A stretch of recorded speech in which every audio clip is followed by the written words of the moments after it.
예수께서 가버나움에 들어가시니 한 백부장이 나와 간구하여 이르되 주여 내 하인이 중풍병으로 집에 누워 몹시 괴로워하나이다. 이르시되 내가 가서 고쳐주리라. 백부장이 대답하여 이르되 주여 내 집에 들어오심을 나는 감당하지 못하겠사오니 다만 말씀으로만 하옵소서. 그러면 내 하인이 낫겠사옵나이다. 나도 남의 수하에 있는 사람이요 내 아래에도 군사가 있으니 이더러 가라 하면 가고 저더러 오라 하면 오고 내 정도로 이것을 하라 하면 하나이다. 예수께서 들으시고 놀랍게 여겨 따르는 자들에게 이르시되 내가 진실로 너희에게 이르노니 이스라엘 중 아무에게도 이만한 믿음을 보지 못하였노라. 또 너희에게 이르노니 동서로부터 많은 사람이 이르러 아브라함과 이삭과 야곱과 함께 천국에 앉으려니와 그 나라의 본 자손들은 바깥 어두운 데 쫓겨나 거기서 울며 이를 갈게 되리라. 예수께서 이르시되 가라 내 믿은 대로 될지어다 하시니 그 즉시 하인이 나으니라. 아멘. 우리가 계속해서 마태복음을 공부합니다. 8장을 지난주부터 우리가 보는데 8장에 그리고 9장에는 예수님의 놀라운 이적의 사건이 10가지나 이렇게 기록되어 있다, 이렇게 말씀을 드렸습니다. 예수님께서 이런 다양한 능력을 행하실 수 있는 분이라는 것을 자랑하는 말씀이 아닙니다. 예수님께서 능력이 있으시다 하는 이야기를 할 거였다면 아마도 제일 센 거, 제일 강력한 거 하나만 딱 보여줘도 이분은 보통 분이 아니로구나, 무한한 능력을 가지신 분이로구나 하지 않았겠습니까? 그런데 이 여러 가지 기적들을 보여주시는 것에는 예수님의 능력만 이야기하려는 것이 아니다 하는 겁니다. 그럼 무엇을 얘기하려고 하느냐? 바로 믿음입니다. 믿음, 그 예수님을 바라보는 믿음이 어떠해야 하는가 하는 말씀입니다. 믿음이라는 것이 사실 사람에게서부터 비롯될 수 있는 것이 아니지 않습니까? 성경이 말씀하시는 믿음은 우리가 잘 아는 대로 전적으로 주님께로부터 주어진 전적인 은혜다. 주님이 주시는 은혜다. 이거 아닙니까? 그래서 그 믿음으로 우리가 의롭다함을 칭함받고 또 그리고 그 믿음을 우리가 품었을 때 하나님 앞에 온전히 서며 그리고 마지막 때에 하나님의 나라에 들어가게 되는 것, 또 이 땅을 믿음으로 하나님의 백성 되어 살게 하시는 것, 그것이 바로 주님이 우리에게 보여주시고 허락하신 믿음이죠. 물론 사람들이 생각하는 그러한 인간이 인간에게서 형성될 수 있다고 생각하는 믿음도 있을지 모르겠어요. 예를 들어서 저 사람 참 믿을 만한 사람이다, 혹은 나는 이 이론을 나는 굳게 믿는다 하는 그런 식의 믿음 말입니다. 그런 어떤 전폭적인 이해나 혹은 신념 같은 것도 믿음이라고 말하는지 모르지만 제가 조금 전에 말씀드린 그런 믿음과는 차원이 다른 것이겠죠. 그래서 우리가 신앙생활을 할 때에 믿음이라고 하는 것은 제가 좀 전에 말씀드린 후자의 경우가 아니라 전자의 경우일 것이고, 그 전자의 경우에 해당되는 믿음이 입증하는 것은 바로 끊임없이 자기 자신을 부인하는 삶의 태도, 하나님께서 내게 믿음을 주셨기 때문에 하나님의 뜻대로 살아가기를 힘쓰고 그렇게 되어지기 위해서 끊임없이 솟아나오는 내 생각들을 계속해서 버리는 거예요. 계속해서 내어놓고 그리고 따라가는 겁니다. 그런데 이게 처음에는 되다가 오히려 나중엔 더 안 돼요. 처음에는 우리가 자녀들을 키울 때도 그렇지 않습니까? 어린 아이들일 때는 뭘 묻습니까? 그냥 손에 이끌려서 여기 가자 그러면 가고 저기 가자 그러면 가고, 그러다가 조금 지나면 어때요? 조그만 것이 뭐라고 물어요? 어디 가냐고, 왜 가야 되냐고, 언제 오냐고. 그러더니 조금 더 크면 뭐라고 그래요? 안 간다고 그래요. 자, 이 신앙생활하는 우리도 마찬가지예요. 처음에는 뭐가 뭔지 모르니까 따라갑니다. 그런데 조금 지나서 보니까 내 생각이라는 것이 일어나거든요. 내가 몰랐을 때는 오히려 순종을 했는데 조금 알고 나니까 오히려 이렇게 해야 되겠다고 저렇게 해야 되겠다고 한단 말입니다. 그러므로 우리가 신앙생활을 할 때에 주님이 우리에게 주신 그 믿음으로 살아가느냐를 보게 하시려고 이 여러 이적의 사건을 우리에게 보여주셨다고 하는 사실을 우리가 기억해야 합니다. 자, 앞서 우리가 지난주에 본 나병 환자를 깨끗게 하신 사건에서도 그렇고, 또 오늘 백부장의 하인을 고쳐주신 이야기에서도 그렇고, 또 이후에 보게 될 여러 그 치유의 기적 사건 가운데에서 예수님은 종종 이런 말씀을 하세요. 내 믿음이 너를 낫게 하였다. 내 믿음이 너를 구원하였다. 혹은 내 믿음대로 될지어다. 이런 말씀을 하시는데, 바로 그 믿음이 앞서 말씀드린 대로 하나님이 우리에게 주신 것으로 살고자 하는 태도, 내가 가지고 있는 생각을 믿는 것이 아니라 하나님이 주신 마음을 믿는 것, 이것을 믿는 것이 바로 온전한 믿음이라는 거죠. 어린아이들 키울 때 얘기 하나 더 해드리면요, 아이들일 때는 그런 안 보이는데 조금 자라갖고 사춘기쯤 되면 부모가 얘기하면 안 믿는데 텔레비전에서 누가 얘기했다 그러면 믿어요? 부모가 얘기하면 안 믿는데 친구한테 듣고 와서 그 말을 오히려 그 전보다 철석같이 믿는 경우가 있어요. 주님 주신 그 믿음을 붙들지 아니하고 세상에서 들은 이야기 하나 붙들고 그대로 살려고 하는 것, 이게 겸손하지 못하고 교만하고 자기 생각을 중요하게 여겨서 마침내 그 생각으로 주인을 삼으려고 하는 그런 헛된 태도다라고 말할 수 있을 것입니다. 자, 그 믿음의 태도로 살아감으로 고침을 받은 사람들의 이야기를 우리가 계속해서 봅니다. 지난주에 우리가 나병 환자가 깨끗함을 받은 경우가 바로 그 대표적인 케이스 아닙니까? 예수님께 그렇게 이야기하지 않습니까? 원하시면 저를 깨끗하게 하실 수 있습니다.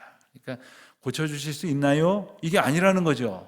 병원에 가서 의사 선생님한테 아픈 곳을 보이고 상담을 하고 나서 이렇게 물었다고 한번 생각해 보세요. 그런데 선생님, 저 하나 묻겠습니다. 이거 고칠 수 있나요? 얼마나 기분 나쁘겠어요. 고칠 수 없어도 열심히 해보려고 하는데 고칠 수 있나요? 이렇게 묻는다면 되겠습니까? 예수님 앞에서 고칠 수 있으십니까가 아니라 고치실 수 있습니다. 그렇기 때문에 원하시면 저를 얼마든지 고치실 수 있습니다. 이런 믿음의 태도로 고백했다고 하는 것, 바로 하나님께서 그에게 주신 믿음으로 응답했다는 것을 우리가 알게 되는 것입니다. 오늘 본문 말씀에서도 백부장의 하인을 고쳐주는 이야기가 나옵니다. 그때 백부장의 중풍병으로 인하여 예수님을 찾아온 그러한 백부장의 부탁 앞에 예수님께서 7절에 뭐라고 그러세요? 내가 가서 고쳐주리라. 내가 가서 고쳐주리라. 예수님께서 내가 가서 고쳐주리라 하시는 말씀까지는 아주 설명이 간단합니다. 예수님이 가버나움에 들어가셨을 때 한 백부장이 나왔습니다. 이 이야기는 백부장이 자기 있는 곳에서부터 예수님 계신 곳으로 친히 걸어왔다는 겁니다. 찾아왔다는 겁니다. 가버나움에는 일찍이 그 로마의 주둔군이 있던 장소입니다. 그러니까 로마의 군대가 주요 도시마다 이렇게 주둔하고 있었는데 그 가버나움이 그 중에 하나였어요. 그리고 백부장은 말 그대로 100명 정도의 부하를 이끌고 있는 로마 군대의 중간 장교입니다. 대단한 위치에 있는 것이죠.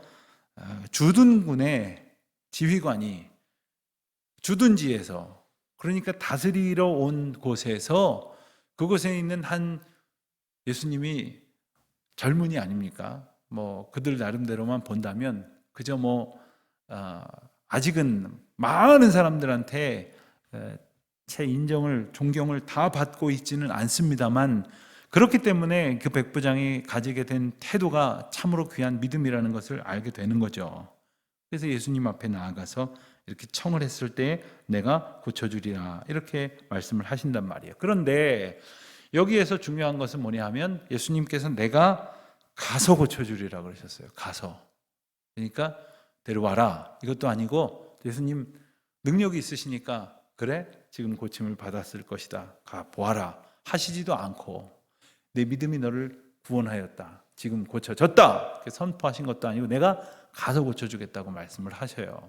그런데 지금 예수님께서 백부장의 집으로 가신다는 얘기는 백부장이 유대인이 아니거든요. 이스라엘 백성이 아니란 말입니다. 로마 군의 지휘관으로서 왔으니까 로마인일 거란 말이에요. 이방인이란 말입니다. 이방인의 집으로 들어가서 이방인의 종일 테니 아마 이방인이라고 봐야겠죠. 그 종을 고쳐주겠다고 말씀을 하시는 것은 이건 간단한 이야기가 아니에요. 그러니까 이스라엘의 하나님, 또 이스라엘 백성의 메시아로 오신 예수님께서 지금 이방 사람네 집에 가셔서 그 이방 사람을 고쳐주시겠다고 하신 이야기거든요. 별로 지금 뭐 이렇게 좀 아무렇지도 않게 여기시는데, 이스라엘 사람들 입장에서 한번 생각을 해보세요. 우리 하나님, 우리의 메시아, 물론 그 마음 가운데 아직 그 이방인이라는 것을 염두에 두지 않을 만큼 이방인은 그 저주의 대상일 수밖에 없었는데 지금 그리 가시겠다는 거예요. 게다가 우리가 지금 읽고 있는 마태복음은 바로 유대인들을 주 독자층으로 기록한 복음서입니다. 마가복음이 제일 먼저 쓰여졌는데 이 마가복음에 빠진 이야기들과 좀 더 풍성하게 담아야 될 이야기들을 덧붙여서 마태복음과 누가복음이 지어졌는데, 그 가운데에서 이 복음을 주로 유대인들, 이스라엘 백성들에게 선포하기 위하여 감안돼서 지어진 책이 마태복음이고, 그리고 로마인과 헬라인을 위해서 감안해서 지어진 책이 바로 누가복음이에요. 그리고 모든 사람들을 대상으로 영적인 깊이를 더하여 지어진 책이 요한복음이죠. 그러면 굳이 유대인을 주 독자층으로 한 이 책에다가 굳이 유대인을 배제하고 이방인을 고치시러 가겠다는 스토리를 굳이 넣은 이유가 뭐겠어요? 바로 여기에 예수님의 메시지가 있다는 것입니다. 그들이 기억하는, 그래서 이 마태복음에 많이 인용된 구약의 말씀이 말하는 하나님은 바로 유대인의 하나님이에요. 이스라엘의 하나님이란 말이에요. 그래서 이스라엘 성전에만 계시고 그곳에서만 만나주시고 이스라엘의 하나님으로서 이스라엘을 모든 이방 족속들로부터 지키고 보호하여 주셨던 그 하나님이 지금 이방인의 집에 가서 하인의, 그것도 그 하인의 병을 고쳐주시겠다고 하니까 지금 이스라엘과 이방인의 어떤 구분이나 어떤 그들이 생각하고 있었던 차이가 붕괴되었다는 것을 의미할 수 있는 것이죠. 그런데 그걸로 그치는 게 아니에요. 지금 이 정도만 돼도 이게 뭐지? 아마 이 장면을 보고 그 앞에서 이 상황을 깨닫고 있는 사람들은 심상치 않은데 지금 이분이 어디를 가시겠다는 거라고? 누구네 집에 가시겠다는 거라고?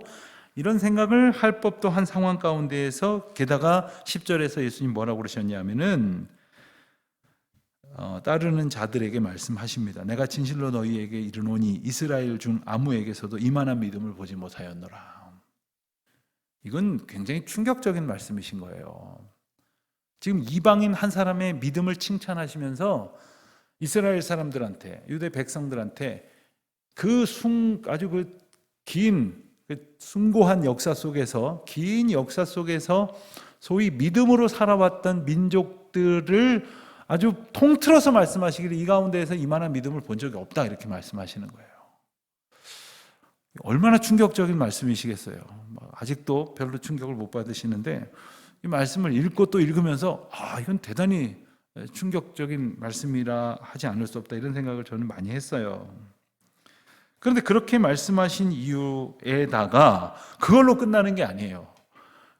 더 놀라운 말씀이 11절, 12절에 나오기를 동서로부터 많은 사람이 이르러 아브라함과 이삭과 야곱과 함께 천국에 앉으려니와, 물론 이게 이스라엘 백성들 얘기하는 거겠죠.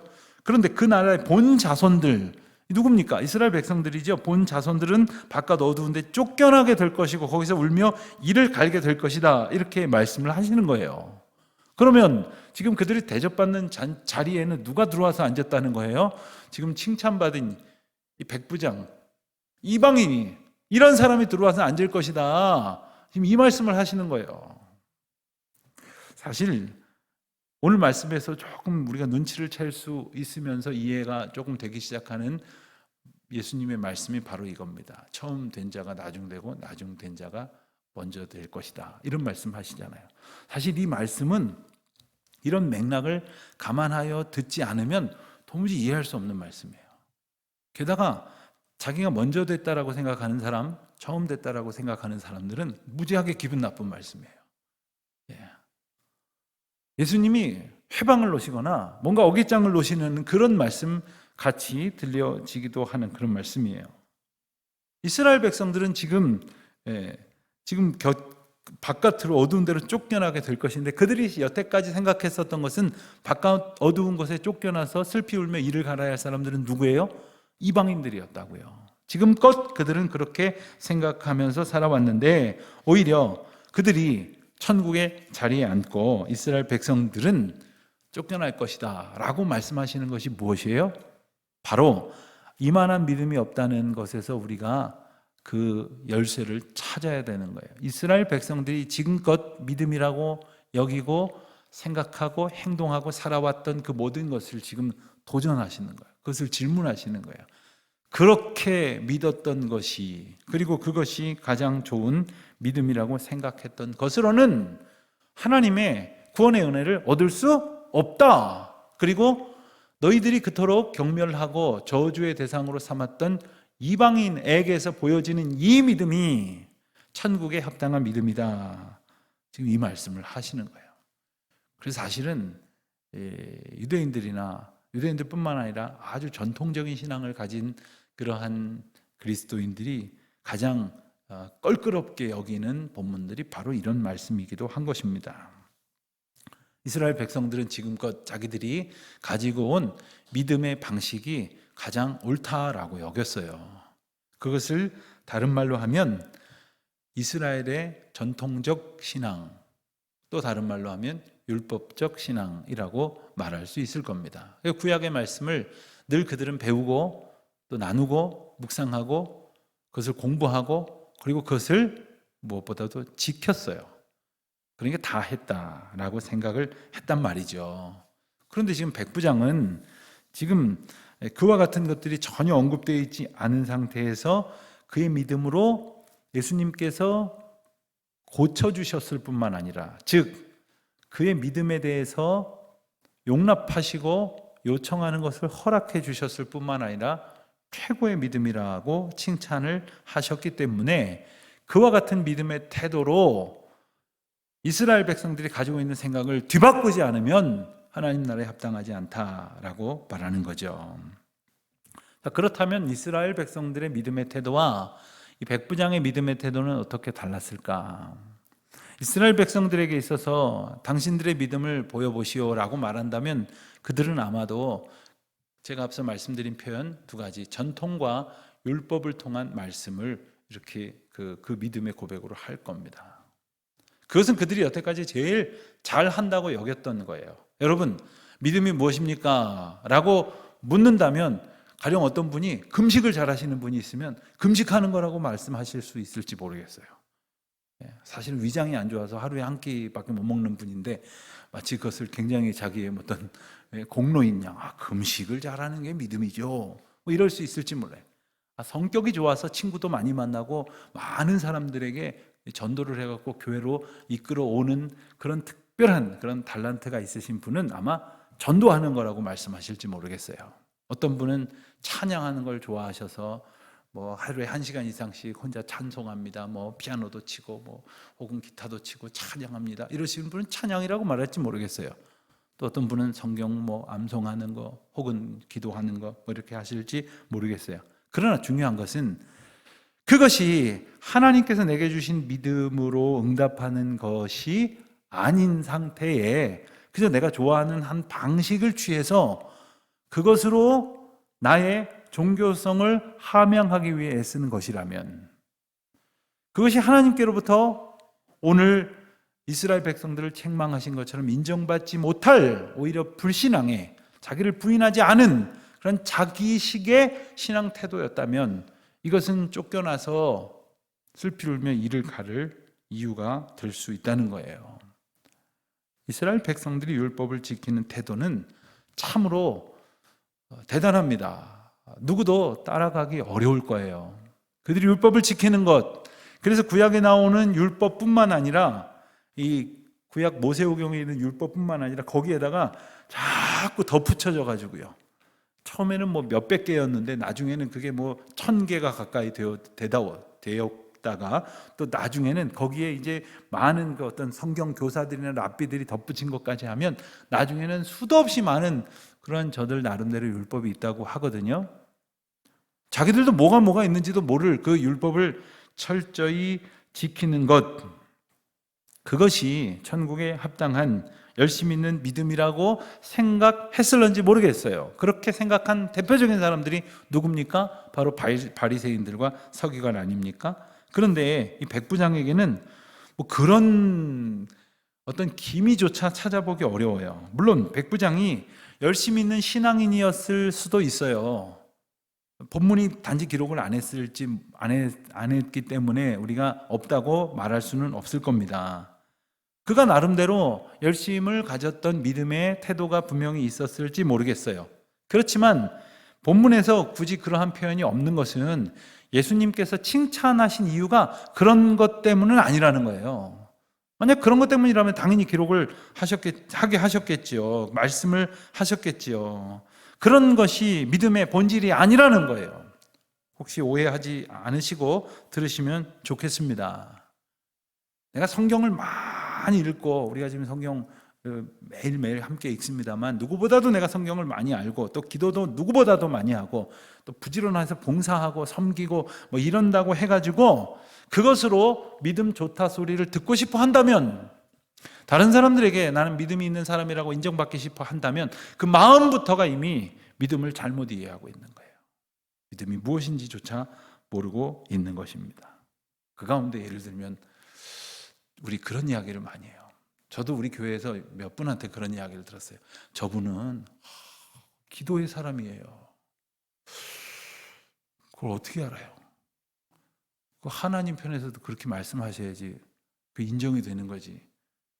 자기 혼자 어디에 앉아가지고 계속 뭐라고 했다고, 죄송합니다 이런 표현을 써서, 그게 하나님과 교통하는, 하나님이 기뻐하시고 끊임없이 그 기도를 통해서 하나님의 뜻이 그 안에서 채워지고 또 채워지고 또 채워져서 그 안에 하나님의 뜻으로 가득 차게 되어지는 그러한 기도의 교제인지, 아니면 하나님께서 그건 아니다 이제 그만해라 하시는데도 불구하고 계속 어제 한 얘기 또 하고 오늘 한 얘기 내일 또 하겠다고 떼쓰고 하는 것을 기도로 삼고 있는 것은 혹시 아닌지, 그건 아무도 모를 일이에요. 그러니까 자기 열심을 헛되이 자기 믿음이라고 오해해서는 안 됩니다. 믿음이 귀하다, 이런 말씀은 오늘 본문에서처럼 예수님께로부터 우리가 들을 수 있기를 소망하는 말씀이지, 우리가 함부로 그렇다라고 자부할 수 있는 얘기는 아니라는 것을 우리가 기억해야 합니다. 사실 백부장, 주둔 군대의 지휘관으로서 백부장 결코 아주 보통 사람은 아니에요. 그냥 대단한 권력을 가진 사람이라고 말할 수 있는 그런 사람이죠. 그런데 그런 사람이 자기의 병도 아니라 자기 부인이나 혹은 자기 자녀의 병도 아니라 자기 신하의 병 때문에 왔다? 이것만 해도 사실 조금 보통은 아닌 것 같다 하는 생각을 하게 되죠. 게다가 자기 밑에 있는 부하를 시켜서 예수님한테 가서 청을 넣고 오라 그러든지, 아니면 정 안 되면 나의 부탁을 좀 전하고 오게 한다든지, 아니면 좀 나에게로 모시고 오게 한다든지, 얼마든지 그런 방법을 쓸 수도 있었을 터인데 예수님을 직접 찾아갔단 말이에요. 그러니까 유대인들의 어떤 신앙적 법도를 모른다면 얼마든지 군인이 하던 식으로 그렇게 강압적으로 명령할 수도 있는데, 겸손하게 명령만 하십시오. 제 수하에도 사람이 있으니 명령만 하시면 그대로 될 줄로 믿습니다, 이렇게 말하고 있다는 거죠. 그렇기 때문에 많은 사람들은 오늘 본문에 나오는 이 백부장이 참 겸손한 사람이다, 겸손한 태도로 살아야 하나님의 복을 받는다, 이렇게 말하기도 합니다만, 오늘 본문의 메시지를 한 100가지로 본다면 그건 한 가지밖에 이야기하지 않는 거예요.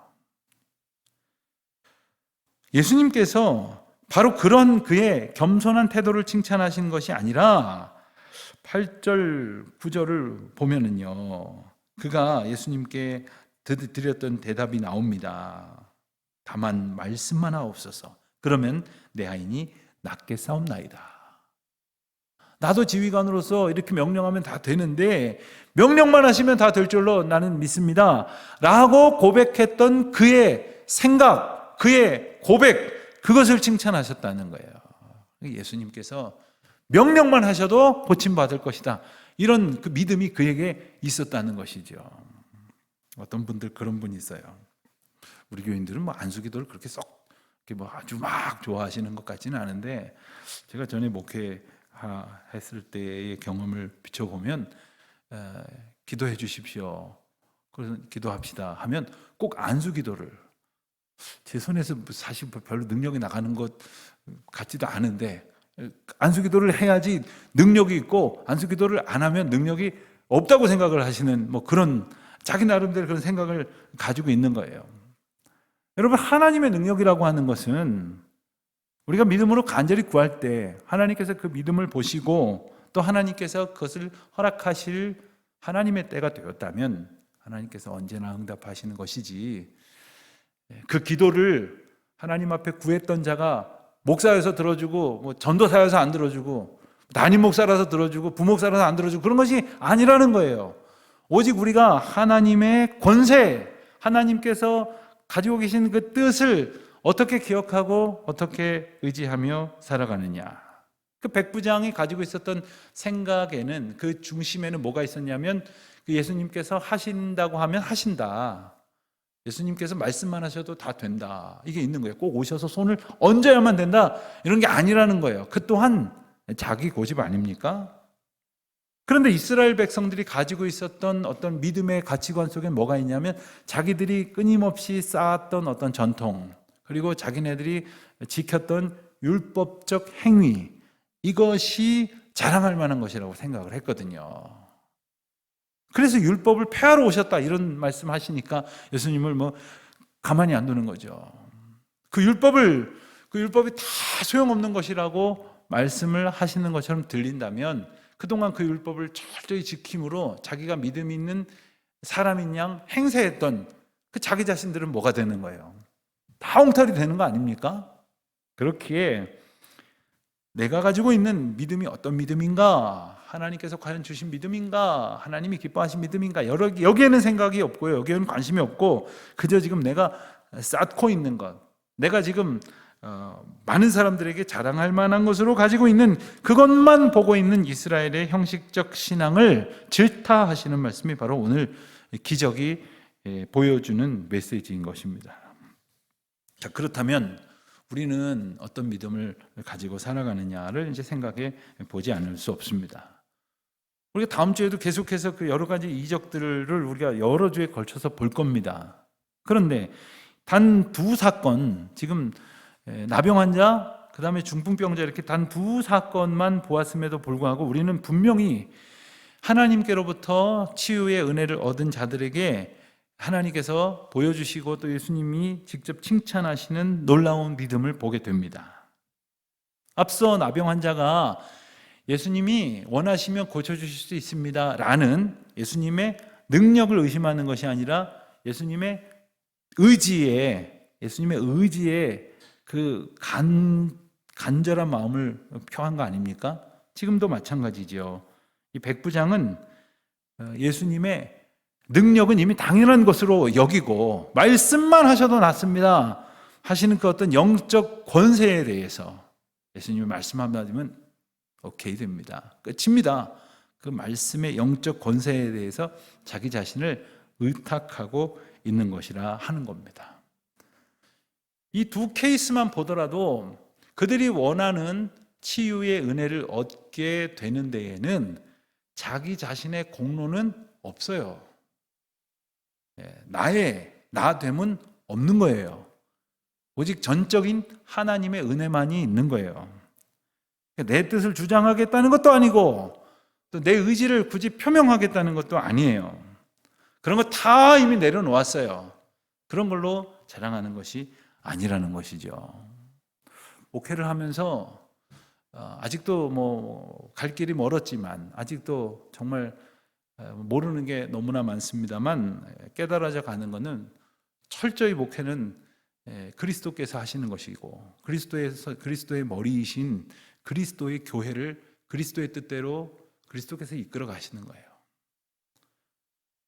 다만 우리 모두는 그 그리스도의 뜻 가운데 쓰임받는 기쁨을 누리는 거죠. 그 자리에 그 일에 감당되어지는 그 은혜의 자리에 목격자로서의 감격을 누리는 거죠. 요한복음 2장의 가나의 혼인잔치에서 예수님께서 첫 번째 이적으로 베푸신 물로 포도주를 만드셨을 때 다른 사람들은 다 몰랐어요. 거기에 온 잔치자리에 온 사람들은 이 집은 잔치가 여러 날 됐는데 갈수록 좋은 포도주를 내놓는구만. 포도주가 아직도 많이 있나 보다. 이 정도만 생각했지만 하인들은 알더라. 이렇게 성경은 전하고 있지 않습니까? 하인들은 아는 거예요. 이게 다 없어졌는데, 다 떨어졌는데, 이제 물밖에 없는데, 물 넣으라 그래서 물 넣어놓았을 뿐인데, 저분은 누구이신가? 저분은 누구이시길래 이 놀라운 기적을 행하신단 말인가? 그리고 이 기적의 놀라운 사건 가운데 내가 쓰임받고 있다는 기쁨과 감격이 그들에게 있었다는 것이죠. 사랑하는 성도 여러분, 오늘 우리에게 주님은 어떤 믿음을 기대하실까요?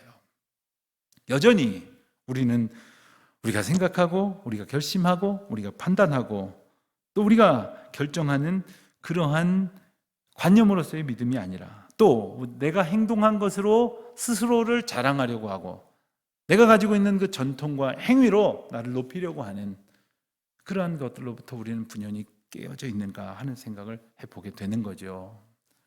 신학교를 들어갔을 때 저도 그래도 명색의 3대째 신앙 가문에 대를 이어 목사가 되겠다고 신학교를 들어갔는데 자기 집은 4대째라고 막 자랑을 하는 친구들이 있더라고요.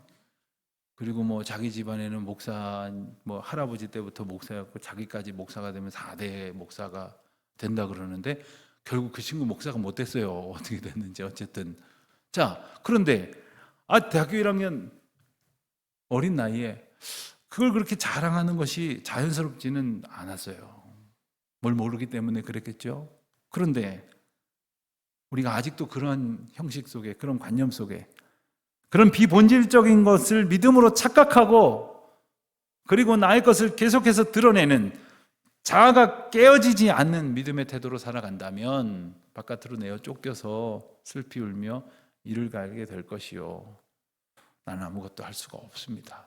비록 내가 이방인인데 나에게 말씀만 하시면 주님의 역사는 일어납니다. 믿음의 고백으로 나왔던 백부장처럼 또 우리가 지난주에 보았던 나병 환자처럼 오직 주님의 은혜에 합당한 그러한 칭찬을 듣는 믿음의 사람들이 다 되시기를 바랍니다.